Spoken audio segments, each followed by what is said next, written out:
What up, TCK Potters? I'm your host, Sky Guasco, joined always by my man, Lukas Kaser, and you are tuned into the Candlestick Kids Fantasy Football Podcast. Please subscribe to our YouTube channel at the Candlestick Kids, leave a rate and review anywhere you're listening to your podcast, and follow us on IG at fantasyfootball_TCK Pod and on Twitter at TCK_pod. We've got a lot to cover, so let's get into it. What up, TCK Potters? Welcome back to the program, another episode of the Candlestick Kids Fantasy Football Podcast. I'm your host, Sky Guasco. My man's Lukas in the place. How you feeling, brother? Feeling good. If you still haven't bought the draft guide, I don't know what you're doing. Down below. Yeah, what's link. the deal? What's the deal with that? I'm kidding. That was kind of mean. I didn't mean to do that. Yeah, sorry. We didn't mean to be mean. But the link down below, go get that before you listen to the best RB handcuffs. How you win 0 RB. I actually did. So I got into the Scott Fishbowl satellite last second. Boom. Not knowing, yeah, and the scoring set up perfectly for a 0 RB format. So yesterday I took my first running back, and it was Carlos Hyde in like the 14th round. It's a best ball league, but we'll see how that goes. I'll have to give updates. But yeah, so go buy the draft guide. If you're choosing to listen to this, you might have an interest in fading running backs, so stay tuned. Yep, I like it a lot. All right, man, episode 226. Let's get into it. Running back handcuffs. So, Lukas, in short, any new fantasy football players, people that have heard a lot of this terminology, A, where can they find terminology like this? B, what is a handcuff in regards to running backs? Yep, so the terminology, the dictionary is not yet finished, halfway done. The resources is on the draft guide, but the dictionary is not done. I don't know how far I want to go with it, because I don't know if I wanted to make an actual dictionary or just more of a blog post, you could say. But a handcuff is I don't know why it's called a handcuff, to be honest with you, because it really doesn't make sense when you think about it. But it is the backup running back. The whole thing is they're linked to each other, right? You think of handcuffs and your hands are linked to each other. Like a running back, the handcuff is basically if one guy goes down, the next one is the automatic next man up. So that's like where the term itself comes from. I think of more of like a Matt Saracen in Friday Night Lights. If you've ever seen that show, maybe that's the handcuff. Fair enough. Varsity Blues for the OGs like me. Yeah, there you go. But basically, it is not even necessarily the backup. It is the person that would fill, besides the name, fill the role of the person getting injured ahead of them. So I mean, there's probably a couple on here we'll talk about where like the backup probably actually isn't the handcuff, and we'll kind of point those out as we go. Yep, absolutely. And couldn't agree more, man. I think that's great. And again, there will be some terminology slides in the draft guide coming up. And we also have a resources guide as well. We've always been very open about the resources we use for our data collection. And it's no secret. I mean, everybody has public access to 90% of this shit. Lukas and I just have access to some of the, premium deals for Fantasy Pros, Roto World, Pro Football Focus, RotoViz, some of these things. So we purchase those on our own to bring you the best knowledge that we can. But a lot of this stuff you can find for free, and you can also find in the draft guide, which is a culmination of everything that we use. So we're happy to share a lot of this information with you. So make sure you go check that out in the description below. Just $5 for the in-season guide, $5 for the draft guide, and $15 for that and some extra. Okay, man, what we're going to do here, running back handcuffs. So we're basically going to blaze through every team in the league and give their starting running back as of right now. Of course, injuries, COVID, other things could happen. People could lose their jobs. That happens in running back battles. There's rookies coming up and all these other things. As of right now, we're going to give you the starter and probably the guy that you're drafting. Then we're going to give you who right now we think is the handcuff, which means the next man up if somebody gets hurt. Some of the most popular examples right off the bat who you've probably heard of, Alexander Madison for Dalvin Cook, Tony Pollard for Zeke Elliott, Latavius Murray for Alvin Kamara. So, Philip Lindsay for Melvin Gordon, or maybe Melvin Gordon for Philip Lindsay. Who knows? But that's what we're going to do. We're going to blaze down this list really quick. All 32 teams. I'm going to go over the starter. I'm going to let Lukas cover who the handcuff is. We're not going to break down all these players or anything because we do have notes on kind of the later back half guys are important. But what I'm going to do is I'm going to list off the team and the starter, and I'm going to have Lukas give you the handcuff name and what their current ADP is. So this is where you're drafting the handcuff. Some of these guys are literally going in the 20th, 22nd, 29th round of deeper drafts. So a guy like Frank Gore, who nobody's going to draft, but he is the next man up if LaMichael Pirine doesn't pan out. But we do have a couple notes there. After we get through each team, Lukas and I have broken down our top 10 handcuffs. Great for dynasty leagues, great for redraft. You grab a guy up in the first, second, third round. You need to get their backup just in case injury, fumble trouble. You're not sure who's going to win out the job. You look at a handcuff. Lukas and I are going to give you our top 10 handcuffs going into 2020. All right, man, let's dive into this. We'll start up at the top. We're going down alphabetical with teams. So Arizona Cardinals, Kenyon Drake. Who is the handcuff and which round can you find him? Yep, it is Chase Edmonds, asterisk, Benjamin, but Chase Edmonds is in the 14th round. I said the asterisk because I don't know how that's going to split, but I would imagine if Drake does go down, just like we saw David Johnson go down, Edmonds will fill in just nice. Yep, like it. Atlanta Falcons, TG3. Todd Gurley comes over from St. Louis. The LA Rams. I think he's going to have a great year, but we're not here to talk about the running backs too much. Love me some TG3, though. And Ito Smith or 4 other running backs are going to be the handcuff in the 22nd round. I know, Lukas, you've been talking about getting one of these handcuffs in every draft that you have, Todd Gurley. Which handcuff is it in Atlanta? I go Brian Hill because I think Ito Smith is more of a power runner, but that's not saying much because I don't really know who the backup is. I go Brian Hill because I think we saw last year that it was not good what he did by any means when he had the workload, but he was definitely the heir to now Todd Gurley, if you will. So I would suggest coming out of deeper drafts, even regular drafts with Brian Hill or Ito Smith, whoever you think. Obviously, close in season, you'll know who the backup is. They won't hide that from you. They will have a depth chart. So I don't know. Todd Gurley is an okay pick, but expect an injury most likely. Yep, could happen. All right, man. Baltimore Ravens, Mark Ingram, and then one of our favorites. Who's the handcuff? Where can you get him? J.K. Dobbins, and I don't even know if he's he's obviously the handcuff, but I think they're both going to have pretty good standalone value this year. As I said, the team's going to run for 10 million rushing yards. So obviously, Mark Ingram, J.K. Dobbins, and Lamar are going to split that in 3 ways. So I think that's interesting because, to bring that up really quick here, just to digress, like some of these guys, Kareem Hunt's coming up, right? So we're going to bring up him. Like he's going to have his own value anyway. But if Nick Chubb goes down, spoiler alert, we'll get to him, but you guys all know this. If Nick Chubb goes down, Kareem Hunt is potentially a top 5 back in his own right? So some of these guys, they all get the handcuff title, but some of them are just straight up like another running back on the team that run multiple backs. But it's important to know who that next guy up is, whether they're a second-tier running back or just straight up like waiting their turn. So that's why we're going through this. Gus Edwards, Justice Hill, not going to be too much of a factor. I don't think. We love J.K. Dobbins. Is he right now, outside of Clyde Edwards-Helaire, is J.K. Dobbins your favorite rookie right now going into 2020, Lukas? Rookie running back. Yeah, I'd say so. Okay, me too. All right, let's dive into the Buffalo Bills, Devin Singletary, and another one of your boys. Yeah, Zach Moss here. This will be flipped around come mid-season. Zach Moss will be the starter. Right. 5'8" running backs are not starting running backs for power run football teams. Added together, Zach Moss is the starting running back. 11th round, you can get Zach Moss. I'm grabbing him in every draft that I possibly can. Panthers are kind of interesting. Christian McCaffrey's starter. We all know that. Reggie Bonifon is the handcuff technically, but he is not somebody that I'm looking out to grab. Last year, everyone was excited. They drafted him in the last pick, never played it down.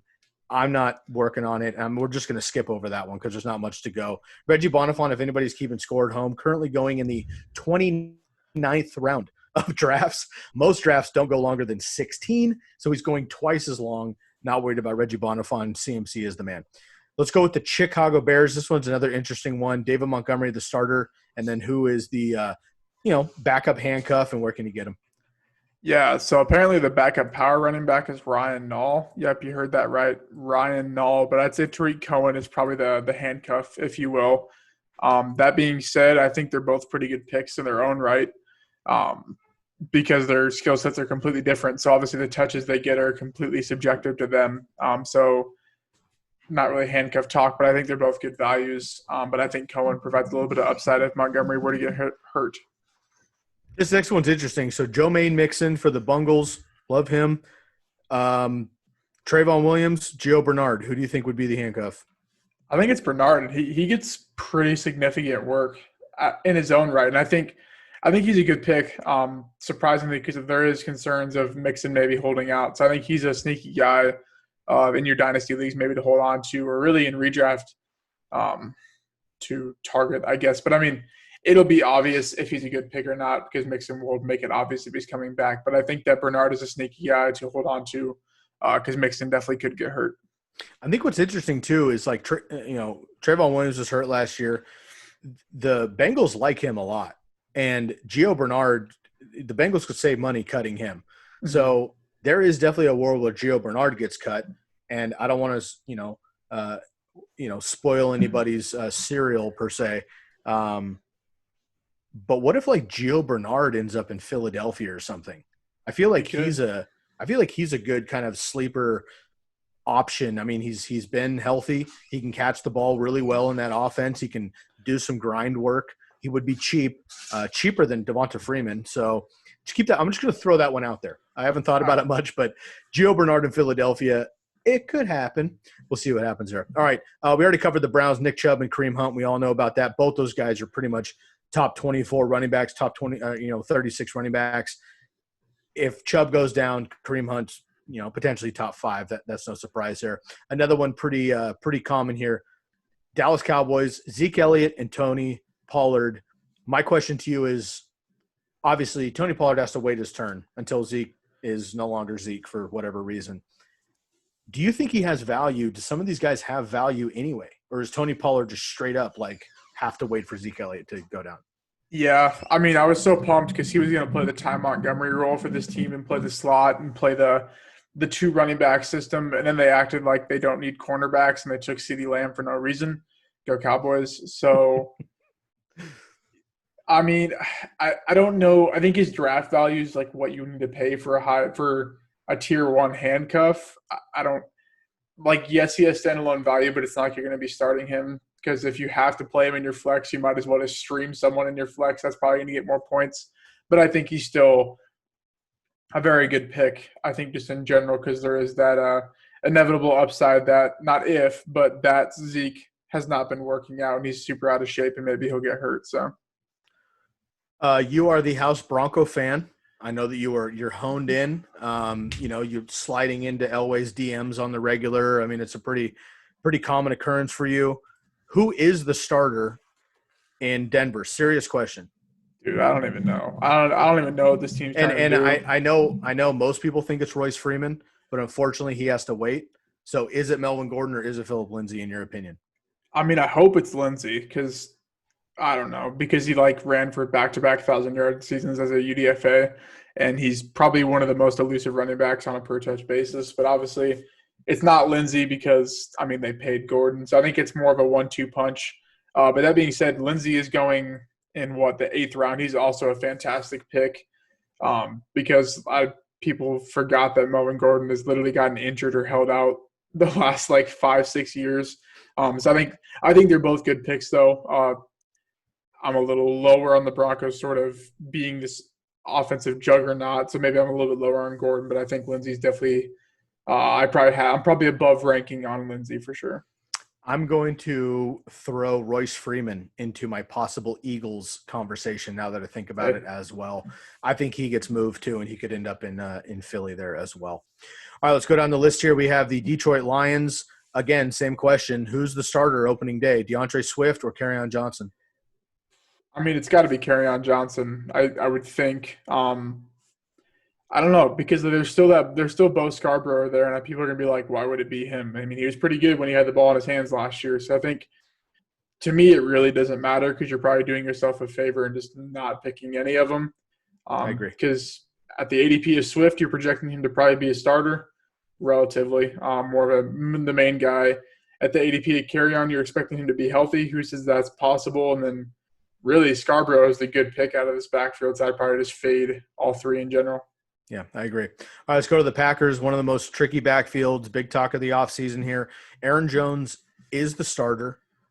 Who is the handcuff, though, for the Packers? Is it rookie A.J. Dillon or is it Jamal Williams, who, as much as he's a pain in all of our ass in fantasy football, he's not been incredible, but he's been pretty solid when he's gotten an opportunity for Green Bay.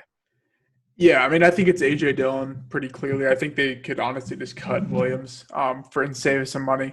An Add him to interesting, Philadelphia. That's yeah. what we'll do. We'll just send him to Philly. I mean, people act like Doug Peterson's like, yeah, I might change my coaching philosophy this year, and then just disregard everything in the past. Nope. No. What are they going to say? The Packers, I've been thinking about the whole Aaron Jones thing and how he's actually a good pick because his ADP dropped. Mhm. They threw the ball at the highest percentage inside the 5-yard line in a neutral game script um, at 70%. And Aaron Jones scored all those touchdowns in the red zone at a 30% run rate. So I'm like, my thinking is if they regress back to the mean, Jones regresses back to the mean, but he gets more attempts. So really what I'm trying to say is I think they're both good picks because I think Dillon's a handcuff with if he does get that red zone work, he's a good pick. And Jones is Eckler light or Eckler plus, I guess, really. So I think they're both good picks in their own right. I love Aaron Jones. He did score 74% of his fantasy production came in the 5 weeks that Devontae Adams was out of the lineup. So it's a figure, but again, it's one of those like who cares stats, but it's a fucking stat for a reason. Like that shit matters. They didn't have their number one receiver. They didn't have a number 2, 3, 4, or 5 option in the pass game. Aaron Jones was the leading receiver for those 5 weeks. That's a big deal. Again, you take those away, and Tay gets his fucking 180 targets this year. Funchess gets a few in the red zone. Lazard, who I think is a great young receiver, it's going to be fine. Jay Sternberger may get a couple as well. All of a sudden, there's not as much meat on the bone for Aaron Jones. And again, I don't think he's going to be terrible. But spoiler alert, I may or may not have him in our bust conversation on the draft guide because at current ADP, I just don't know that he's going to be able to return it unless they get rid of Williams or A.J. Dillon just doesn't have a role as a rookie, which I don't see how they could do that with him being the next Derrick Henry, quote unquote, for Matt LaFleur. So I'm a little bit worried about Aaron Jones strictly based on ADP. Love him as a player, of course, but Green Bay is definitely interesting. And honestly, man, you just said it about the Lions. I might just not draft any Packers as well. As much as I love Aaron Jones, and I think that A.J. Dillon's a nice late-round flyer in best ball leagues, that's about it. I'm not sure I'm going to have any of these guys. All right, let's move down the list here. The Houston Texans, we got David Johnson and Duke Johnson. This one's interesting. It's not necessarily a handcuff situation because if David Johnson goes down, Duke Johnson has had those opportunities over the years with Carlos Hyde and things. He's not going to be, or hasn't been at least for now, for his career, he's not been the number one running back when a guy in front of him's gone down. He remains in his role. He might get more touches, but he's not like the next guy up. So the Texans, I don't think right now have a handcuff to David Johnson. So we're going to kind of roll over them a little bit. Let's go with the Colts. Same question, kind of similar to the Lions here. Who's the starter opening day? Do they rely on Marlon Mack or they go with the rookie Jonathan Taylor? I mean, I'm on board with Mack being the starter for the first half of the year, probably the whole year. If there was an offseason, a normal offseason, Mack probably would have gotten cut. As bad as it is to say, they could have saved some money. But now that, obviously, due to everything going on, there's not really a training camp battle, if you will. So I think they're just going to kind of run a three-headed beast with these two and Hines. It's hard to evaluate come draft, though, because Jonathan Taylor's so freaking good that I can see Marlon Mack be the backup. But, people know I love the Colts coaching staff. They're not dumb enough to run Jonathan Taylor to the ground when they have Marlon Mack and Naeem Hines. So it's just kind of a pause situation as of now. Hines is a pretty good value, but besides that, not really much there yet. Yep, I think that's a great call. I do think the general consensus in the fantasy circles is that Marlon Mack will get the chance. And then as soon as he looks slow, doesn't hit the gap quick enough, drops a fucking pass, doesn't score on, 2nd and 1 on the 1 yard line, it's JT after that. So I agree with you. Marlon Mack kicks it off, but before too long, probably a couple weeks, it'll probably be 50-50 and then probably 70-30 Jonathan Taylor to Marlon Mack down the stretch there. So I agree. All right, Leonard Fournette, obvious starter in Jacksonville. You brought up a couple different names for Jacksonville as far as the second running back. Who do you think is the actual handcuff there? And we know that Fournette is a every touch kind of a running back. He's not very efficient. We understand there's that joke of he had 66 rushing yards against the Titans. And in that game, he had a 69-yard run. So figure that one out. But he gets the work. He gets the snap share that just very, very few backs in the league do get. He's a true bell cow. But if he were to go down, and he was hurt the first couple years of his season, who would it be? Do they go to new pass catcher or old pass catcher, but new to the Jaguars, Chris Thompson, who's pretty much just a pass catcher, or do they have somebody else in line there that could be the true handcuff for Jacksonville? Yeah, I mean, I think it's Rock Armstead or Raquel Armstead, but Devine Ozigbo is still there. Him and Raquel Armstead are both film guys, if you will, or guys that spend too much time watching sixth-round pick college prospects, favorite running backs, I guess, is kind of the way to place it. To me, it's Armstead, but I feel like they might add someone, possibly not to take away work from Fournette. I think Fournette's going to get run to the ground. I think he'll have him in a lot of leagues, allowing me to get a tight end or a wide receiver 1 in round 2 and snack him in round 3, and people are going to be all off him because of hashtag regression. So I think it's Raquel Armstead, but I could care less probably is the right answer to have the handcuff for this team. Cool. Fair enough. Lesson learned, not all handcuffs are worth drafting, but I think it's important that we break down every team just so you know who the guy is. Because here's the deal. If you're sitting on a dynasty team from last year, your first team dynasty, you don't have a bunch of these guys saved up, this is the time of year where you could go to your waiver wires. And if you don't play in a fab league, it's probably free right now for you just to kind of cycle out your roster.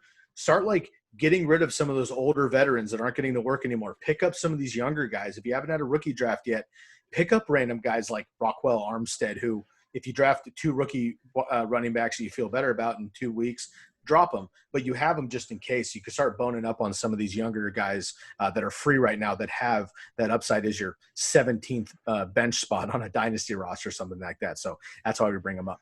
All right, man, Kansas City Chiefs. Big topic. We talked about it on the last podcast with ADP and draft position and how Damian Williams let us down getting drafted early in the 4th round last year, but fucking crushed through the postseason. And if Patrick Mahomes wasn't Patrick Mahomes, Damian Williams probably would have been the Super Bowl MVP.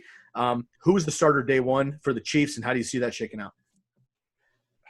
I guess I'll throw this out there too. Is this maybe a Nick Chubb, Kareem Hunt situation where if one of these guys go down, the other dude is top 5? Yeah, I think top 10. I don't know, because I'm working through my projections and there's so many factors. Most teams I can pretty well go through, make my weighted averages, stuff like that. But this team is so confusing because is Allaire Damian Williams and the fact that he runs between the tackles, or is he Austin Eckler?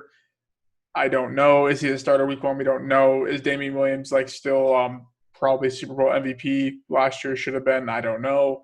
So I think really the strategy I'm seeing is if you take Allaire, you kind of need to take Damian Williams because Allaire's ADP is high enough where he should be the full-time guy. But if you stack Allaire with Williams, you're getting the handcuff. And say Allaire is a pass catcher, you're still getting the 1 to 2 down Damian Williams or Chiefs running back, which is, if you watch the games, Mahomes will be driving. The next thing you know, Damian Williams breaks off a 40-yard run like it's nothing. And 1 rush for 40 yards and a touchdown is well worth the flex start in the 6th round, 8th round that Damian Williams is going. So I think I would just say kind of buy into, if you're taking Allaire, take Williams. But if you're smart, you just fade them all and take Travis Kelce in round 2, and you'll win your league with that one. Ooh, I like it.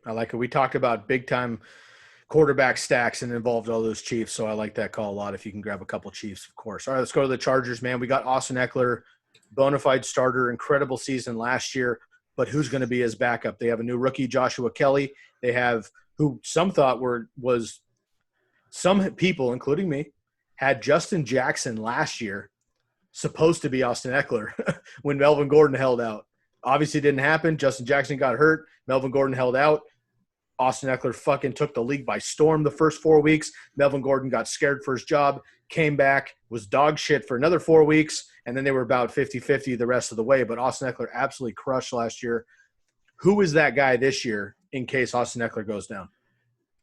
I mean, you put Justin Jackson on here. We ranked him, but I think it's Josh Kelly. I'm not gonna lie. I think that I think that's the fair. draft That's the fair. draft capital speaks for itself here. But I know we've mentioned that if you're in a dynasty league or just a deeper draft, take both. Might as well. I think we did that in our We did, yeah. league. So I mean, might as well take both.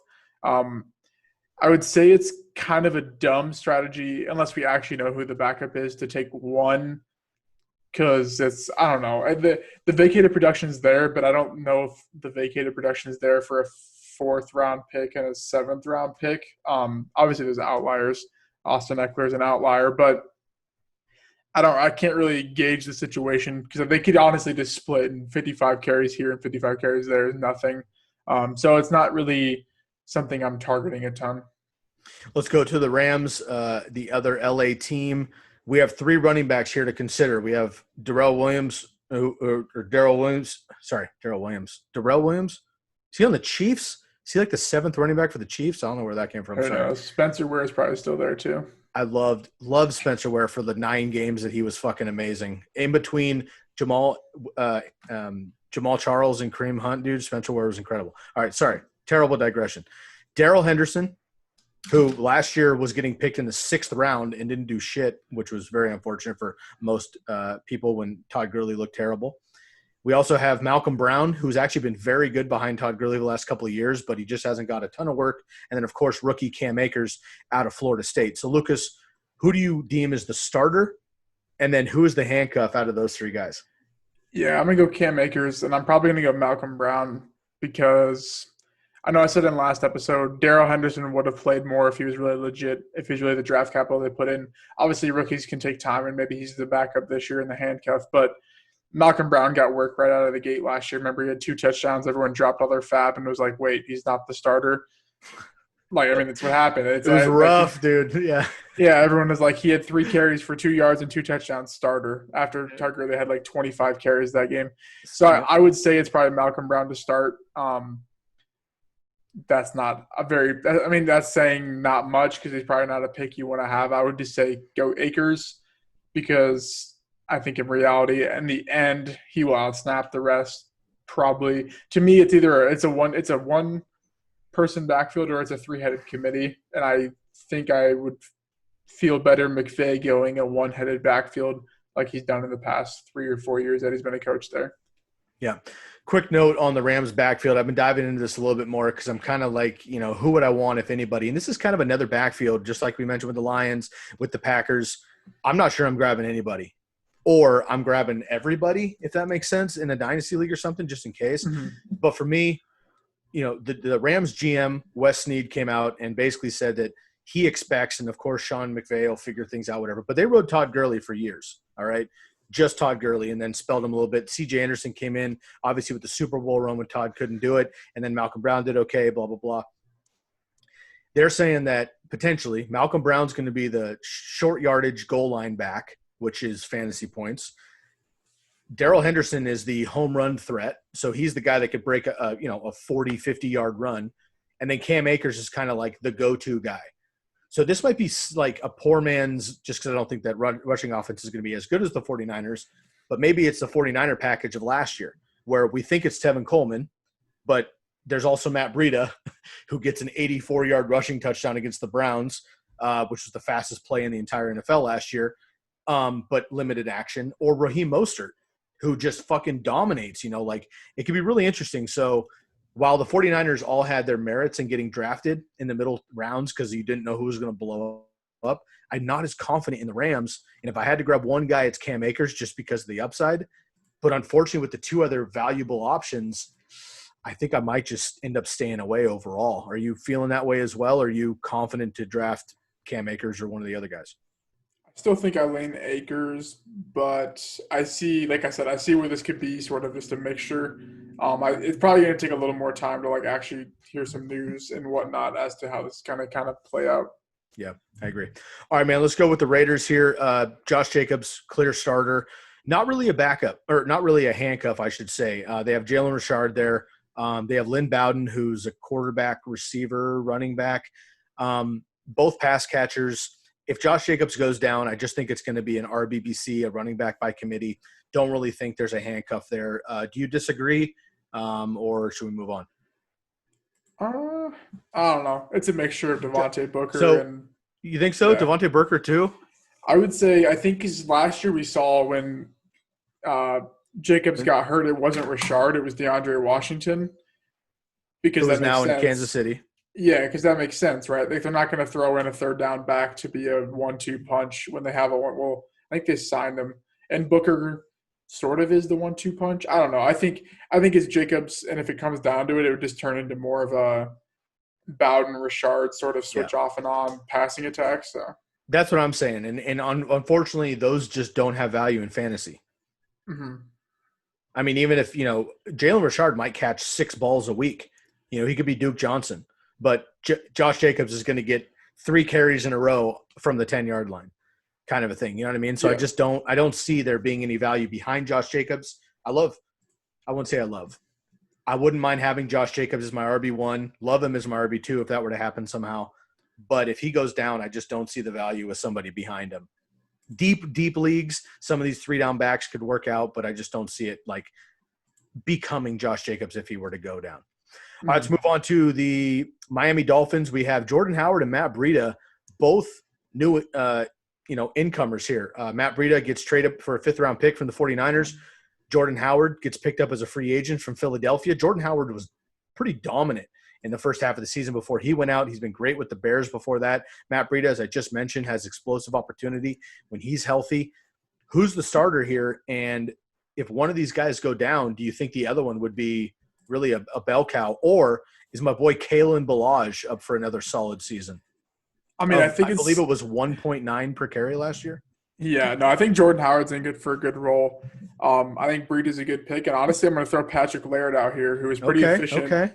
Because I mean, Breed is not a healthy back, and Jordan Howard ain't catching any passes. So, I mean, I don't know, deep flyer there, Patrick Laird. I mean, I played him in a couple leagues last year. He got me the 9 or 10 points for like the 10 catches on 30 yards. But hey, whatever works and whatever gets you fantasy points. So I really think all three are good picks because not all three are different. I think Howard and Breida are completely different in skill set, and then Laird is the handcuff to Breida, if that makes sense. So there's a lot of good fantasy opportunities in that backfield. Who would you draft first, Jordan Howard or Matt Breida? And now I know I would this go is Howard. in regardless of format, because I was going to say obviously Howard gives more value in non-PPR or half PPR leagues, whereas Matt Breida might give more value in PPR leagues. But then there's Patrick Laird, who's only valuable in PPR leagues. So how do you shake that out if you're drafting the Miami backfield? Yeah, I would still go Howard, I think, because Breed is like not by any means like an elite pass catcher, right? Like he's never really done it.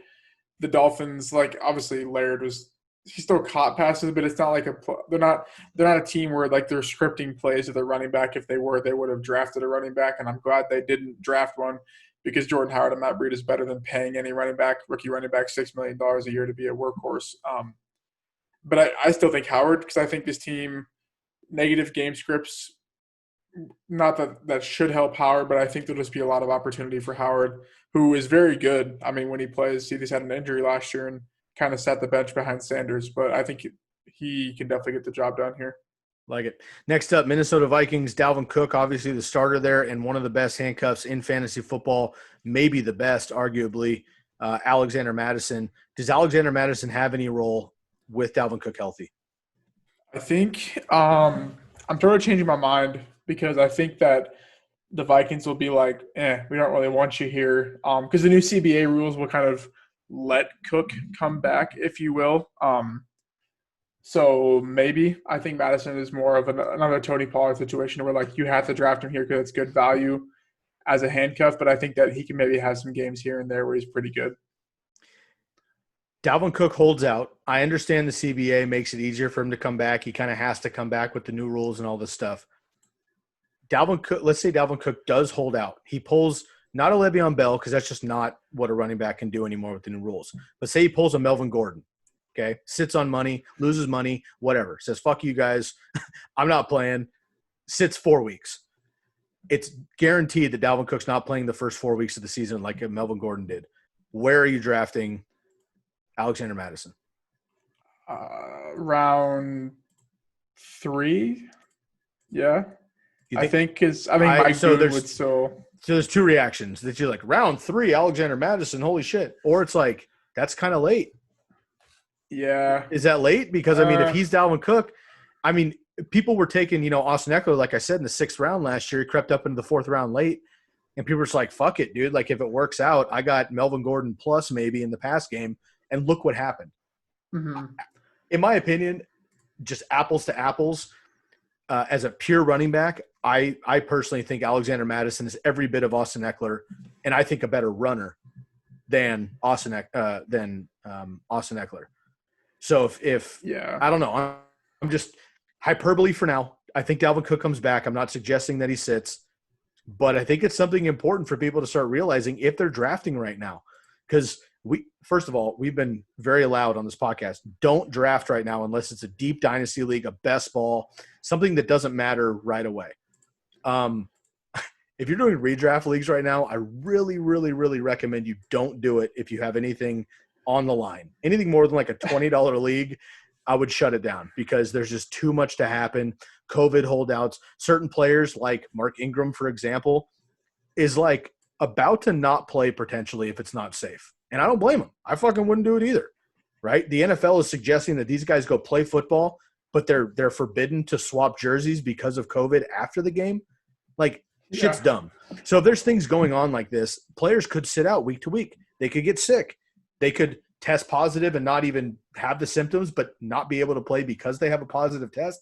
Shit's going to be crazy this year. So if you're in a draft right now, there's just too many variables. But as we get to middle to late August and their drafts for real, assuming the season goes down like we think it will, Alexander Madison's the type of guy to really bat an eye at, and you may have to spend a 5th-round draft pick on him just in case. And, of course, it could burn you. But, if Dalvin Cook sits out at all or misses time to injury again, Alexander Madison's a league winner in my opinion. We'll talk about our top 10 handcuffs in just a little bit. All right, man, let's rally this up here.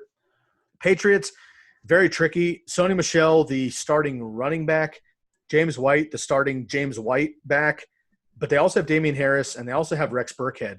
Do the Patriots have 2 separate handcuffs? No. I think so. I don't think White would get work if Sony were to get hurt. I think it's Harris. I'm saying it the other way. Is Harris Sony's handcuff and Burkhead James White's handcuff? No. I think White's kind of his own sort of role. So I think it'd be What? Harris. Yeah, James White. I put him in the draft guide as my sleeper. Respect. You mean your must-own player? Yeah, I think I don't know whatever the category was, Fucking but I think better be, son. I'll probably come out of every single draft with James White and Damian Harris because fade running backs that can't run. Yeah, whatever. He's just not good. I don't even want to.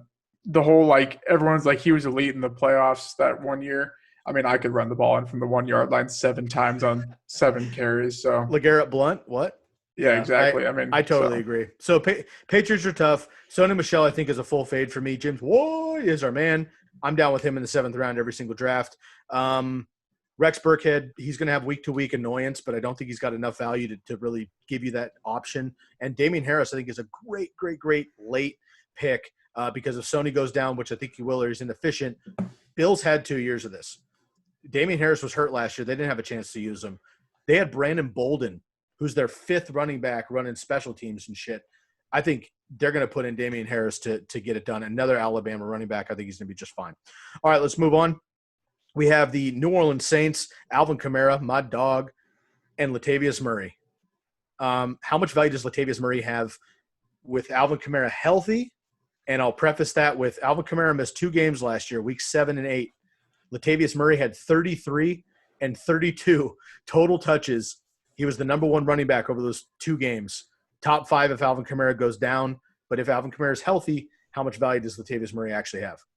Oh, a ton. I mean, literally RB1. I mean, the bad thing is he's a better fit for the offense than Kamara is. That's where it's like Oof. I mean, it's true though. I mean, you saw they just pounded him into the ground and that he can catch good enough. So they still gave him the same amount of targets. Obviously, he's not as much of a playmaker, but when you're 6'7" or whatever the hell he is, he's it doesn't fucking matter. big, dude. I always forget how much of a beast Latavius Murray actually is. He could be a starting running back on 20 NFL teams. I know, and he's just taking the bank to be a Totally. hand. I mean, he's not really a hand. I mean, he's a handcuff, but like He he could be a kind of. backup for 15 years in the league, though, like Adrian Peterson, or I mean, Adrian Peterson's not a backup, obviously, but a bigger body where he could just, Yeah, take on those hits. He could fucking be making bread for years. yeah. So yeah, he's. I mean, we'll go to our rankings after this. He's a pretty well earned handcuff for sure. New York Giants, no handcuff. Saquon Barkley goes down. Wayne Gallman comes in for a play and gets a concussion. Deion Lewis is strictly a pass catcher at this point. We're going to skip over the Giants. Jets, I mean, obviously Frank Gore's the starter. Le'Veon Bell, great handcuff. Yeah. Is there any scenario in any possible format that you would consider drafting Frank Gore in the 35th round of your No, fantasy league? I don't even know. This man, I don't even know. He's probably a better running back than Le'Veon Bell is the bad thing, but like I don't even know if he can take a carry You or. you said it. I didn't, bro. You said I it. know. Like the problem is we shouldn't have to be drafting Jets players. Just don't draft any Jets players. I mean, maybe Bell, I How about guess. how about Chris Herndon in the 17th round though to be a tight end 10? Everyone's like pegging him for this like whole breakout thing, and if he does, fine. I'll Should have take happened the. last year. Yeah, I mean, remember when he was like going to be in line for like the number one target share? Oh wait, no, never mind. He didn't play at all, so no, he's not breaking out this year. Don't draft any Jets players. Like, just learn your lesson. Maybe Le'Veon Bell if you just want like 15 points a week, but nothing besides that. PSA: Don't draft Jets. Got it. All right. How about Denzel Mims really quickly in Dynasty? I'm all over that because Eh, once Gase gets hurt, or once Gase gets hurt, I get don't wish hurt. injury. Sorry. Once Gase gets fired, and you know Sam Darnold gets rid of his illness, I think that Denzel Mims could beast. But yeah, I'm with you there. All right, fade Jets. Got it. All right, Eagles. Miles Sanders. Right now, it's Boston Scott. What is the potential? I've already missed it. I've listed about 4 running backs who could be Eagles in the last couple of podcasts. What is the likelihood that the Eagles either bring somebody in or Boston Scott gets extra work to fade Miles Sanders? To answer the first question, yes. And Boston Scott is a better pick than Miles Sanders in fantasy. I will say that very much. I mean, they're going to bring someone in. Like, I get as of now, they haven't. Cool. They've literally offered 3 guys. Their coach is Doug Peterson, and their coach is Doug Peterson. Like, they're bringing in someone to be a committee. Like, I don't know. They wouldn't have signed back Corey Clement if they didn't want to build a committee, right? Like, they would have just went out and not got anyone because they have 2 running backs already. So just don't take Sanders because I mean he's going like what 10? Yeah, I mean Oh, I've seen him go like RB7 in some I was leagues, and gonna I'm say like late first, early second for sure. that's when you're drafting out of ceiling. So just take Boston Scott, who was like a top 20 running back, and that same stretch that Sanders kind of broke out too. 12th round ADP right now for Boston Scott. I like that call a lot. Pittsburgh Steelers. James Conner will be the starter for the 10 games that he's healthy. Who is the handcuff, though? There's a lot of mouths to feed in Pittsburgh. They all have kind of separate roles. Is Lil Boog, Anthony McFarland Jr., going to be the actual handcuff? Is it Jalen Samuels' experiment, who was fucking dominant last year when James Conner went down and he got all the work, but he's kind of a pass-catching specialist, converted tight end from college, actually. They also have Benny Snell there as well. Who is that guy behind James Conner? Because let's be honest, if we're looking for a handcuff, the Pittsburgh Steelers are the team I'm targeting because I love James Conner. I think he's worth a pick in the 4th, 5th round right now with the risk, but honestly, I don't expect him to last half a season, let alone whole. Yeah, no, it's Benny Snell, and this is one of the ones I was talking about that we saw last year. I don't even McFarland think is he's good. Sorry, no, I'm he's not the not. I coach. mean, I'm not the coach, but like of all the names I just listed, Benny Snell's not the guy that I would have picked. no, and like the thing with his production is like he'll come in and get like 18 rushes for like 90 yards, which is good enough if you're just playing a flex guy. He's not going to catch the ball because they have Samuels and now the most elusive running back in the class, Booger Jr. But Little Bug. I don't know. I just hope his dad doesn't announce his game or something. Well, that's Big Bug. But anyway, Yeah, big bug. Oh, gross. I don't know what I was saying. Benny Still's not going to catch passes, so you're banking on a touchdown, but he's still a very good pick in its own right if you have Connor. okay. All right, let's move on to the Seattle Seahawks. Chris Carson on paper, assuming he's healthy, is the starter. Rashad Penny not going to be ready for week 1, probably starting the season on the PUP. Carlos Hyde comes in. I like Carlos Hyde a lot, actually, as the handcuff. He's a starter, again, in his own right, in maybe 10 to 15 NFL teams. Chris Carson's the starter, but how much value does Carlos Hyde have in a change of pace role? I think they're both pretty good picks. I think Carson's ADP was like kind of like in the 13 range, kind of high at the start of the offseason. Then I think it kind of faded down to where I would take him. He probably will get injured. He probably will fumble, and I think that's where Hyde can step in and be a good flex piece here and there. So I think they're both pretty good picks alone. Got it. I agree with you. I think I'm a little more bullish on Hyde just because, again, Carson's one fumble away, one knee tweak away. Carson's a beast. He's a hell of a runner. He's very talented. Catches the ball a little bit more than people assume, but honestly, just I think they both have the same running back. It was just a perfect insurance play there for Seattle. All right, San Francisco 49ers, assuming Heem Mostert comes back to the team, which I think he will, he should be the starter, but Kyle Shanahan and Tevin Coleman are fucking BFF 4Ls, which is dumb as hell. So my question to you is, how many more touchdowns does Jeff Wilson have than both Raheem Mostert and Tevin Coleman combined? All of them, all the touchdowns. No, Tevin Coleman is a fantastic pick because he is the only handcuff on this list that actually is the starting running back. And it's which is so weird to say, but I agree with you. That's fucking weird. Yeah, he is the starter, and Philip Lindsay I think could be another example of that. But I hear what you're saying. And maybe like Breida, Damian Williams, but like Coleman started every game last year. Raheem Mostert in the playoffs did not start a single game. Mostert wants out for who knows what reason. I'll tell you what it is. He's been playing special teams for the last couple of years on the 49ers. So he's getting paid as a special teamer. Because he was a fourth running back just a little bit ago, and then fucking McKinnon broke his ass. They got rid of Breida, right? And then Coleman, blah, blah, blah, and Raheem Mostert took over. They've been paying him as a special teamer because he was a journeyman on his fifth team and blah, blah, blah. He's now, dominant.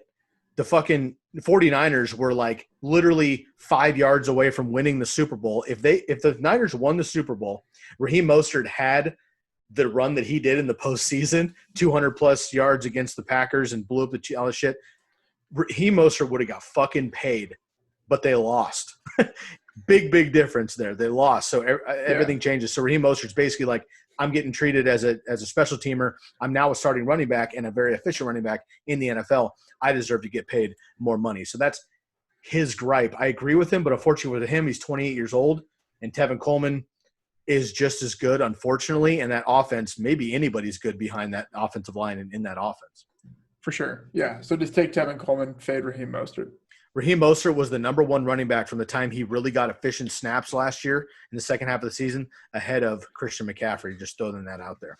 All right, Tampa Bay Buccaneers, Titans, and the Washington squad. Last three to go here. For the Tampa Bay Buccaneers, Ronald Jones, rookie, Keyshawn Vaughn. Who's the starter? I mean, the whole – this is like narrative city right here with this whole team. So people are acting like now Ronald Jones is the starter, no doubt, guaranteed. Chalk it up, it's Ronald Jones. But Peyton Barber outtouched him last year.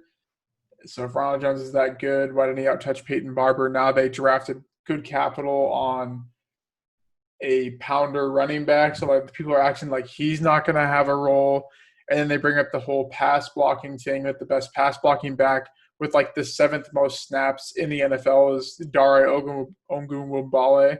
So I don't know. I don't take any of these guys, I guess. I don't know because I don't care who the starter is because I don't the Patriots have never had a starting running back, and then now we think they're going to snap their fingers and that Tom Brady's going to find one, Bruce Arians going to find one. So just fade. Don't make yourself draft a Bucs running back because the chance of being wrong are pretty high. Yep. Dare Ogunbowale, my man. I don't know. He was pretty good last year, but I personally, if I'm going to draft one of the Bucs, it's Keyshawn Vaughn, just because if he is actually James White, then he could beast up. I don't trust Ronald Jones yet, although there's a lot of narrative going on that Bruce Arians didn't trust David Johnson at first. He was only a special teamer, blah, blah, blah, and then he crushed and became David Johnson in 2016. If Ronald Jones gets the opportunity, he is very talented. I've been seeing him running hills and shit, bro. Again, my man. running hills with Jamal Williams in the gravel, tough footing, making it happen, no problem. No defenders, no ball in his Dude, hand. traversing hills like it's his fucking job, which it is. He's crushing. So I would go Keyshawn Vaughn over Rojo, but I'm probably fading all of them. All right, Tennessee Titans. Derrick Henry will probably be the starter for the Titans. Does Darrington Evans have any PPR value without Derrick Henry getting injured? Did Deion Lewis last year? Negative. There's your answer. No, I mean I think Evans is a very good handcuff. I mean I really like him. So I think if Henry goes down, the team's not going to care to waste cap. They're just going to throw Evans back there who can take a workload, like he did at Appalachian State. So I think Henry and Evans are both good picks. Great, love it. And finally, Washington. Name TBA as far as this podcast, I'm pretty sure. I thought it was the Warriors I saw. Is that something official? I don't know. I guess we should have had breaking news if it was. We'll get back to you folks. But nonetheless, as of right now, they are still Washington. Darius Geis, Adrian Peterson, who's the starter? And does the other guy have value with the other one a starter? Both of them either old as shit or injured as shit. There's 5 other running backs in Washington. Are you drafting anybody or are you fading all of them? I'll probably take Geis in the league here or there, but I mean like Peyton Barber, AP, J.D. McKissick. What about your boy A. Gibson? I don't know because I think his ADP is kind of like where you kind of have to make a decision. So maybe in one league, but like you're kind of banking on something big to happen with a really crappy team. So I don't really know the odds on that are probably not very high. So I probably just fade in general. I'm not necessarily saying that Antonio Gibson is or will be Alvin Kamara, but I just want to remind people of 2017. I drafted Adrian Peterson in the 6th round behind Mark Ingram, who was going in like the 3rd that year, as the Saints 1-2 punch. I was taking Alvin Kamara in the 10th to 12th round as the 3rd option because I was thinking at the time, and both of them are still playing 3 years later, but Mark Ingram and Adrian Peterson, even 3 years ago, were old running backs, and I thought one of them might get hurt. So if they did, Alvin Kamara could be a handcuff. He was free, 12th round, whatever, no big deal. Adrian Peterson got traded. Mark Ingram was great, but Alvin Kamara and Mark Ingram were both great. Different offenses, I totally understand, but there's a sliver of me that thinks this is maybe a similar situation. I don't believe in Darius Geis. I think he's going to be fun as shit for 3 weeks.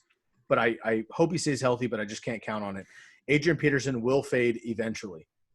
And Antonio Gibson is just flowing unnoticed right now and free in drafts. I might take a stab on him at 12th, 13th, 14th round just because I think he's better than all of the other running backs behind Adrian Peterson and Darius Geis. And I could see both of them not being relevant by week 6.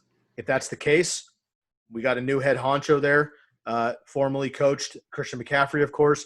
He made the comparison. I did not, but Ron Rivera did compare Antonio Gibson somewhat to Christian McCaffrey. I think that matters. It's coaches speak. I get it, but comments like that are made on purpose.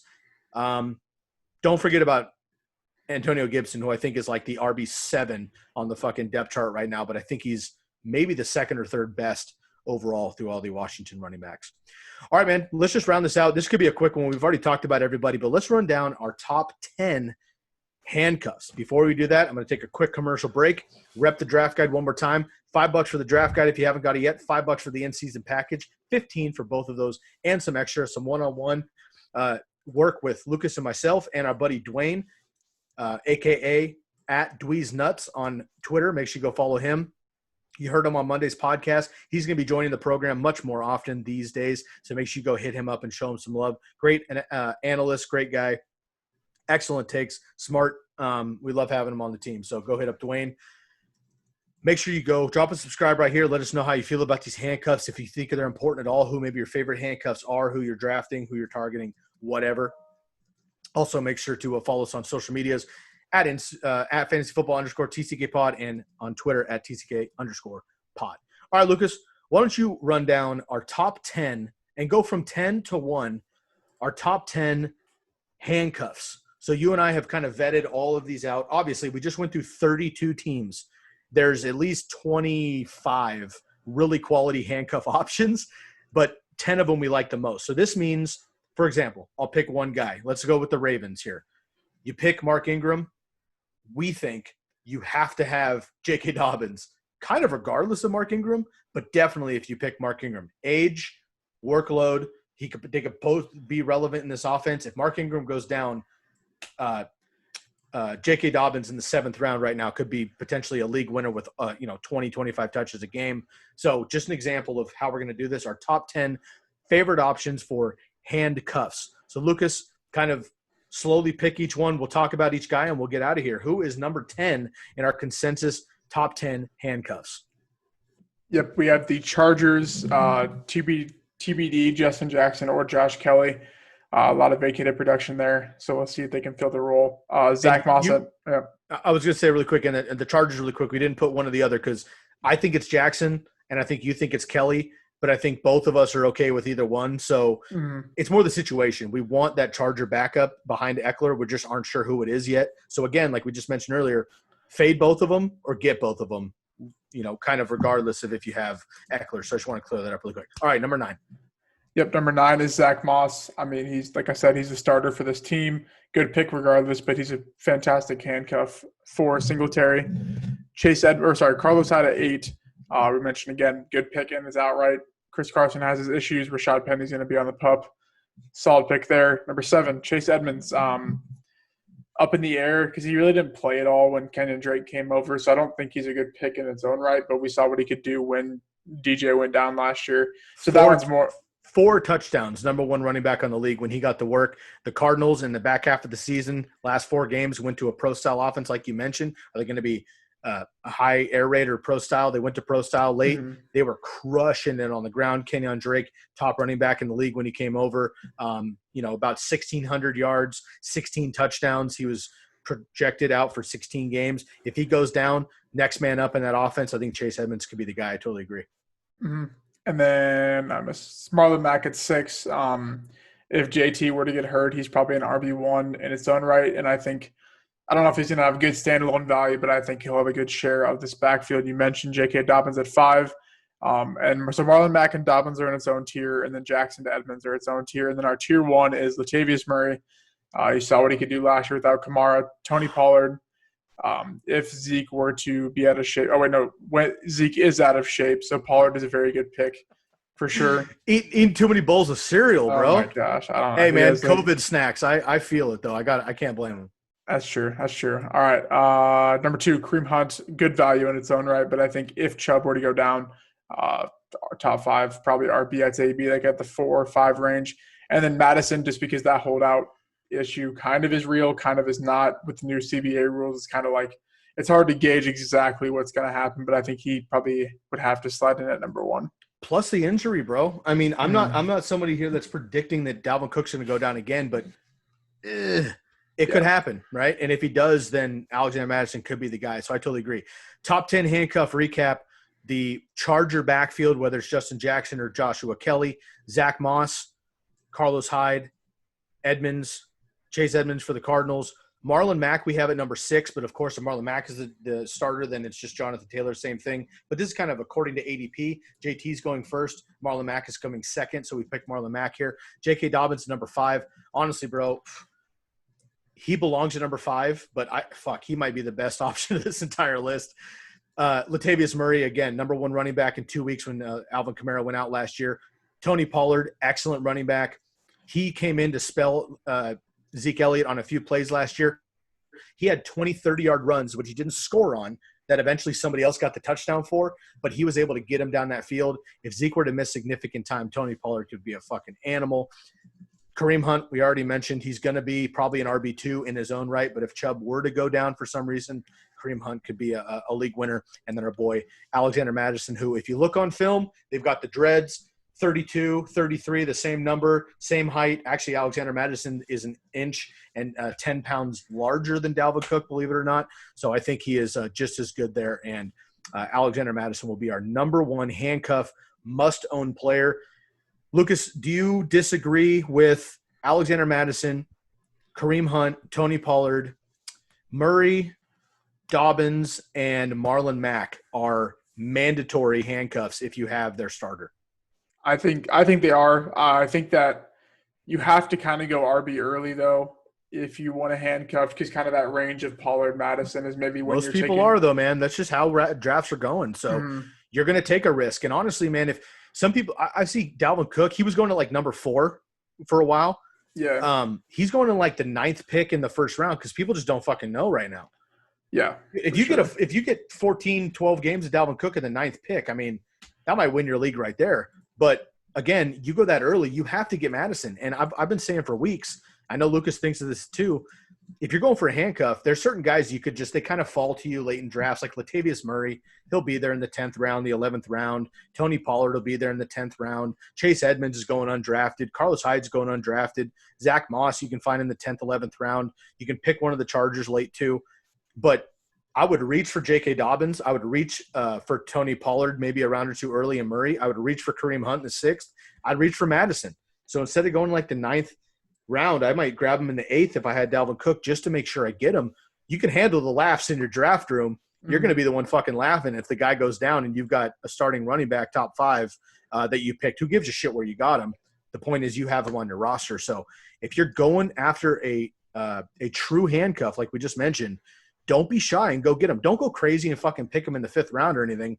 But if you got a couple starting running backs, a couple starting receivers, maybe a tight end or a quarterback, and you're looking for your 4th or 5th option anyway, go grab those guys just because they could be the ones to really bring home the value there at the current ADP.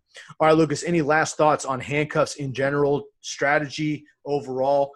Anybody we may want to put some more light on in general? We just went fucking nuts on handcuffs in our Dynasty League together. We're going to break that down heavier in August. I'll bring in a bunch of those league mates and stuff. We'll talk about that league and break it down. But we grabbed like 6 handcuffs in that league, and we actually don't have any of the starters. We have none of the starters, I don't believe, but we got all the fucking handcuffs because they're longevity, but also they're starting running backs if anybody goes down. So any last thoughts on handcuffs in general?